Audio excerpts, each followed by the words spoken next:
అమ్మ రాణి, ఈ పండగ పూట ఈ కొత్త చీర కట్టుకుని యువరాణిలా తయారవ్వాలి. ఏ అవునమ్మా, నిన్ను పండగ రోజు కన్నులు పండుగగా చూడాలని మీ అన్నయ్య నీకు కొత్త చీర తెచ్చారు. పెళ్లి కట్టుకో.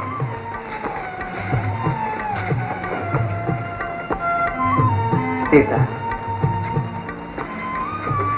ఏమండి? పండగలకి పబ్బాలకి చెల్లెలకి మాత్రమే కొత్త చీరలు తీసుకొస్తున్నాను. నోరు విప్పి అడగవు సరే, మనసులో నేనా బాధపడుతున్నాను. మీరింతేనా నన్ను అర్థం చేసుకుంది?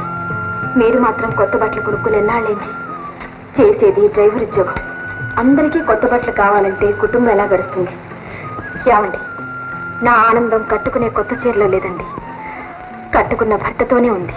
సీత, పేరుకు తగ్గ మనిషి అనిపించావు. ఉండు.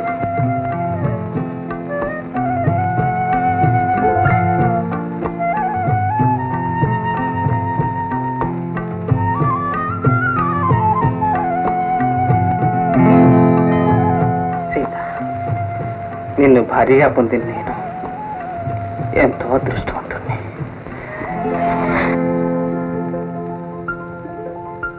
అబ్బా ఉండండి, రాణి వస్తుందేమో. ఎక్కడికి?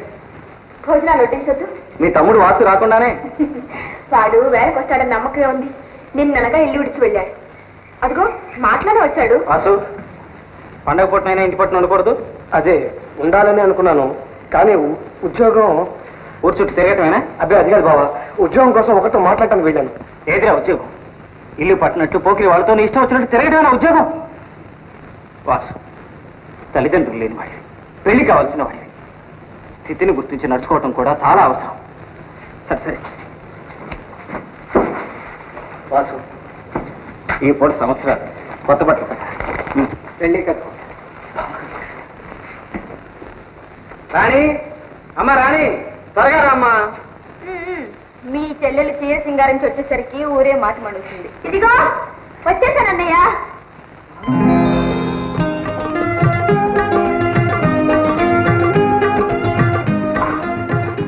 నా రాణి, నా చెల్లెలు రాణి.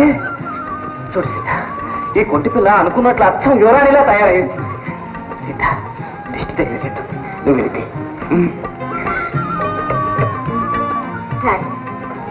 పెళ్లి చేసుకుని భార్యాభర్తలు కలకాలం వర్తిల్లాలని ఆశీర్వదిస్తాం. దీన్ని మా అమ్మ నా మెళ్ళ వేసింది.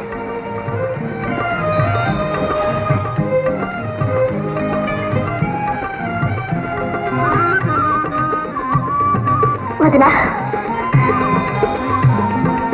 పసుపు కుంకుమలతో 1000 ఏళ్ళు వర్తిల్లమ్మా.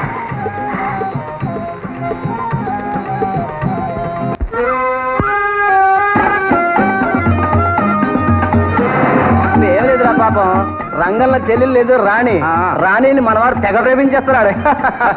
నవ్వండిరా, నవ్వండి. నవ్విన నాపితేనే పండుతుంది. చందమామ లాంటి ఆ రాణిని తప్పకుండా పెళ్లి చేసుకుంటాను. ఆ పెళ్లికి మీరంతా తప్పగా వచ్చి తీరుతారు. భలే ఛాన్స్ కొట్టేశావురా, అదృష్టవంతుడి. రంగంలోకి ఈ సంగతి తెలిసిందంటే సాపు. రాము, కార్ క్లీన్ చేసావా?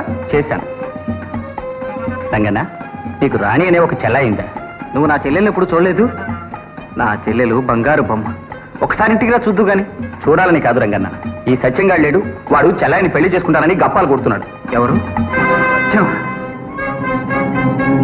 రై, నా సంగతి నీకు తెలుసుగా. పరువు కోసం ప్రాణాలైనా విడుస్తాడు ఈ రంగన్. మళ్ళీ ఎప్పుడైనా నా చెల్లెల పేరు ఎత్తావా ప్రాణాలు తీస్తా. ఒళ్ళు దగ్గర పెట్టుకుని బతుకు. ప్రియపుత్రుడు రఘు. పేదవాడ కనకదుర్గ, కలకత్తా కాళీ, అన్నపూర్ణేశ్వరి, శరణు తల్లి శరణు. ఏమిటంగా గావు కేకలు? శాంత శాంత అని ఇల్లు ఎగిరిపోయేటట్టు వస్తూనే ఉన్నాగా. కొత్త పెళ్లి కొడుకులాగా నా నామస్మరణ తప్ప మీకు వేరే పనే లేదు. ఏమిటా ఉత్తరం? ఎక్కడి నుంచి? మెడ్రాస్ నుంచి. అయ్య రాత, ఏమిటండి నీరసం?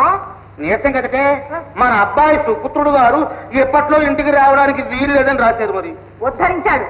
పండగ లేదు, పబ్బం లేదు, తల్లి లేదు, ఇల్లు లేదు. బహుపరాక్. అమ్మగారు తమ్ముడు గారైనటువంటి అయ్యగారు బామ్మర్ది గారైనటువంటి శ్రీ శ్రీ శ్రీ వెంకట గారు ఏం చేస్తున్నారు?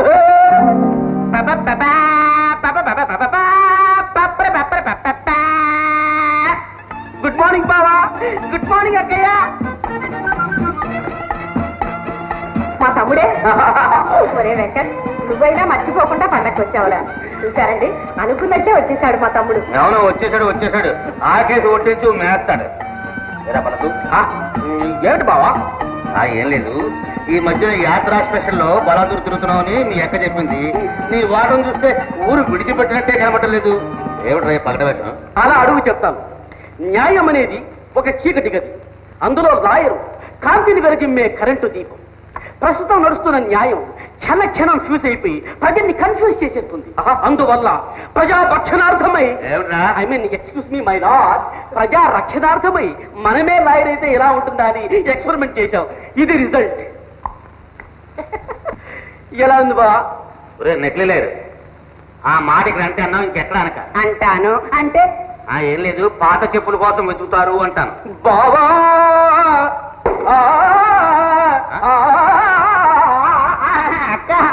ఏమిటండి మీరు? రే, లాజిక్ అంటే మ్యాజిక్ కాదురా. బియ్యలో 3 ఏళ్ళు పట్టి కొట్టిన నువ్వు ఒక లాయర్వే. ఈయన గారు పెద్ద చదివారండి, థర్డ్ ఫామ్ గ్రాడ్యుయేట్. ఏదో లక్కు కొద్ది కొడుకు పెద్ద డాక్టర్ అయ్యాడు కానీ. రే, వాడి పేరెత్తడానికి నీకు ఎక్కడుందో అర్హత? అబ్బా, డాక్టర్ హోదా కూడా పెద్ద హోదా. అవును. ఊళ్ళో డబ్బులు, జేబు నిండా డబ్బులు కావాలనుకునే వృత్తి కూడా ఒక వృత్తి. బావా, నీ వృత్తి? నా వృత్తికి రాక్షరా. కూర్చున్న చోటు నుంచి కదలకుండా బంగారం గీతి పెట్టి లక్షలు సంపాదిస్తున్నాను రా.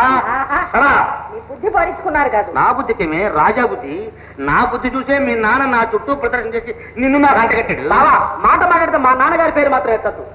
మా అక్కని నీకు ఇచ్చి పెళ్లి చేసిన తర్వాత నీ బుద్ధి తెలిసి ఎందుకు ఇచ్చి చేశావురా భగవంతుడా అని ఏడుస్తున్నాడు.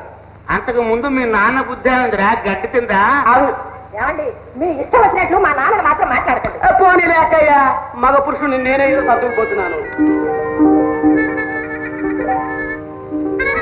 రే, నెత్తి మీద కూర్చోరా. నెత్తి మీదరా మరి చెప్పవే.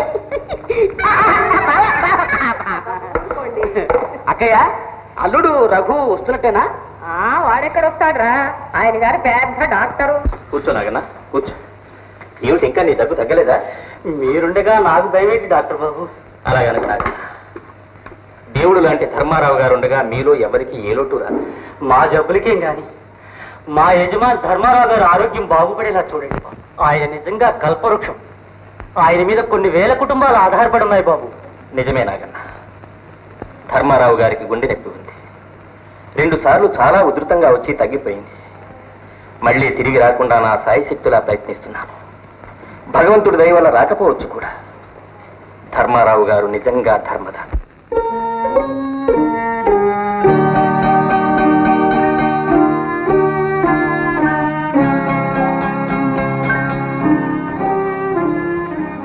మేనేజర్ గారు, అయ్యా, డాక్టర్ గారికి ఫోన్ చేయండి. అలాగే.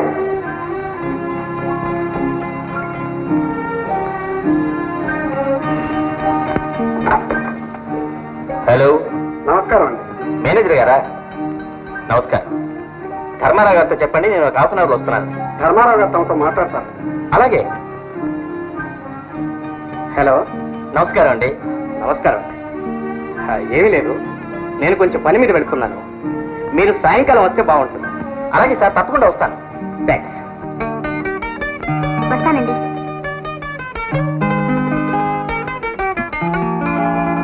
Hello miss పంకజు.